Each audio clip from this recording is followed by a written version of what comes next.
drive it. Okay, you got this nice car, but you can't drive it.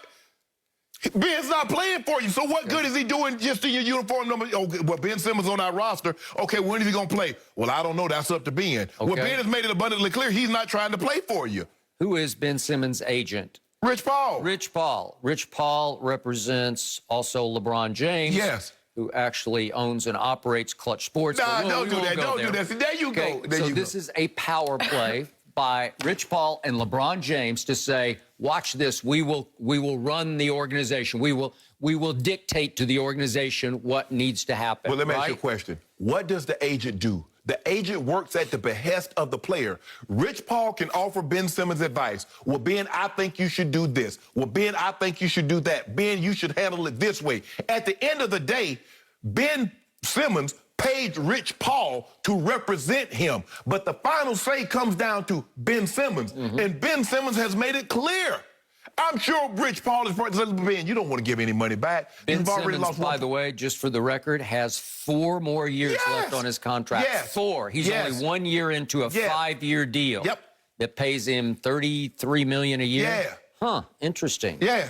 Okay, so right now, this is the classic game of chicken. This is a stare-down contest between, let's go up to Josh Harris, owner of the Sixers. Right. There are others involved, but Daryl Morey, you mentioned, that they are locked in right now saying, no, we're going to do it our way, not your way. If you want to come play and re-up your value. I don't want to. Okay, well then go sit. That's where we are right now. Okay, well, I'm going to sit down there. Because I think they're much more stubborn than Houston ended up being about James Harden. Houston just folded its tent and said, okay, we give up, we give in. Right. And where is Houston now? Because guess they're what? losing to Detroit on opening night. But the thing was, they didn't have another superstar. I don't think Joel Embiid and Tobias Harris, they got a much better team. They were so James Harden-centric that when he left, he was in shambles. But you saw with the way James was playing, after a while, it got embarrassing. And you said James Harden's not even trying. Do you want to put Ben Simmons out there where he's not even trying? He's not even trying to help you win ball games? Or do you just want to say, Ben, until we find a trading partner, we want you to stay away?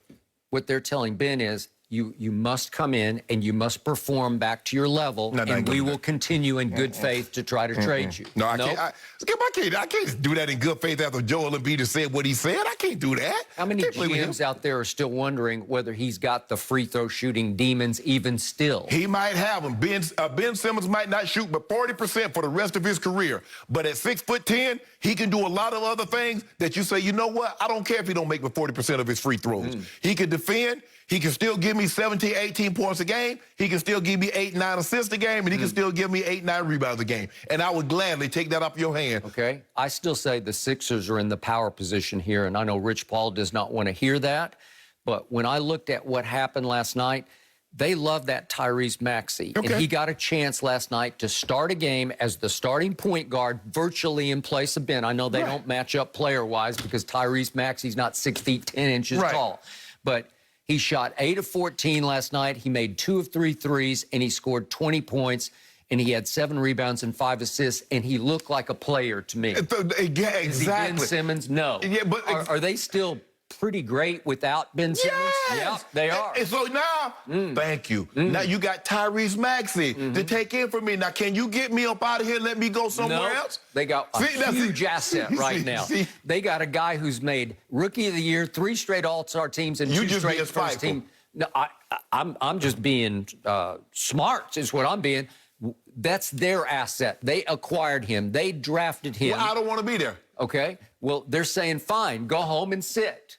Okay. You know, go home and sit. And then whether they're going to pay him or not, I don't know. It's going to come down to finding him. Yeah, it's going to. Yeah, it's going to. I think that for me, if I'm being, like I said, hey, I'm going to do what James Harden did. I'm going to make it very obvious that I'm really not trying to help you guys win. Yeah. And then you'll get me up out of here, and then I'll go do for someone else what James did for the Brooklyn Nets. Okay. Stare down contest is now in force. And again, if I were Ben Simmons, because you already said this, and you're in the Hall of Fame, you would come back and say, Friday, I'm ready. I'm going to play.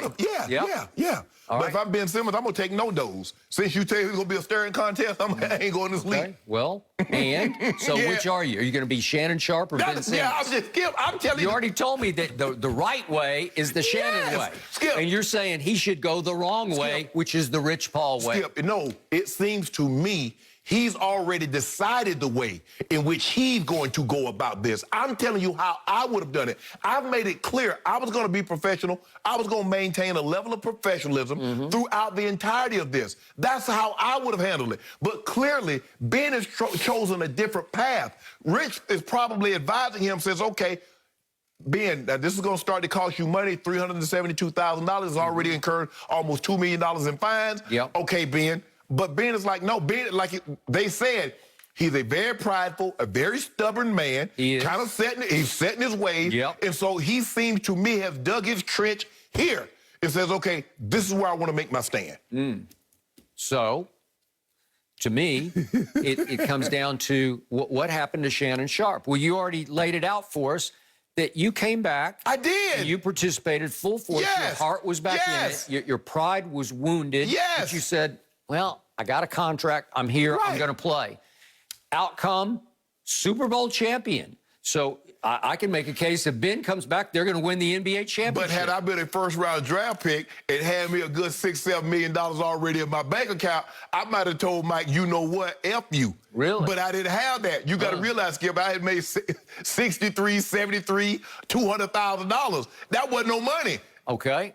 And how many rings did you have at that point? I had 0 rings. 0 rings. 0 rings. Okay. And so if you say F you and you hold out and somehow you end up getting sent to Arizona, maybe you're not in the Hall of Fame right now. You're probably right, Mike. You're probably, there's no question.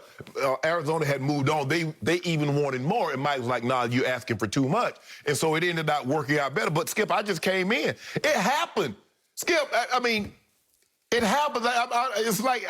I'm not unique that's somebody got traded. They traded Joe Montana. So I was like, okay, it happens. I'm not above that. And little did I know the Cowboys were going to release Emmitt Smith, and Bruce Smith ended up playing elsewhere. Skip, it's a part of sports. Guys everybody, professional athletes, a lot of time, think that every experience that happens to them is unique to them. They've never been traded. The organization never wanted to move in a different direction. Bruh, do you understand how long sports have been going on? So the experience that you're experiencing is not unique to you.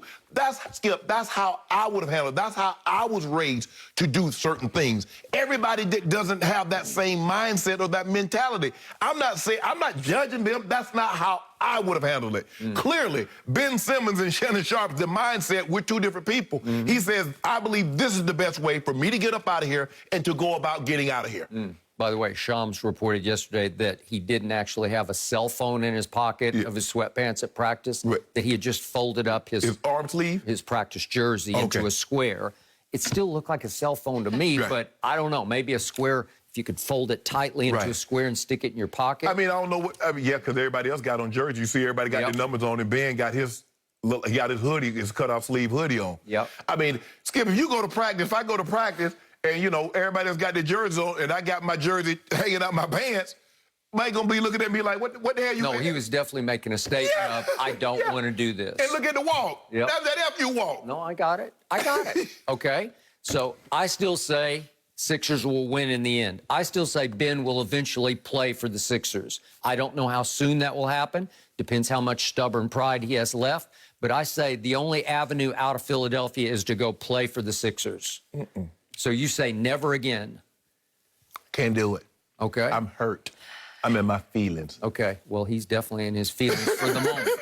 And right now, the Sixers are in their feelings because they're feeling real good. Yeah, they dug in. Everybody's dug in. At some point in time, Skip, you got to, in order to come together, two people got to move. It can't be 90-10. Somebody moves 90%, the other person moves 10%. We got to meet together in order for this thing to work. And so I don't know what I know his ultimate play is he wants to get out of there. He made that abundantly clear. And the Sixers' ultimate play is like, nah, we want to keep you, bro. Okay. Something got to give. Maybe he'll wake up and say, you know what? We got a really good team here. No. I should probably just do this. Skip. They were only the top seed in the East last year. Sometimes people wake up and they look at their partner and says, I don't want to be married to you anymore. Ben Simmons woke up and says, you know what, Sixers, I don't want to be married to you anymore. And that's okay. Actually, they woke up and said, we're not sure we want to be married to you because you won't even shoot a free throw. You won't even dare to go to the free throw line anymore. So, okay. So since we got this pre-dub, let's just take our assets. I got my assets. I'll move on someplace else. You keep your assets and you go on about your business. Get your assets right out of town. Yeah, but you got to find another suitor. It doesn't always work that way. It doesn't always happen overnight. You also got to find someone who wants him back, right? We know they're headed for divorce. Skip just don't want to give him away. That's what Skip don't want to do. Nope. This is a messy divorce, and we are in the middle of it right now.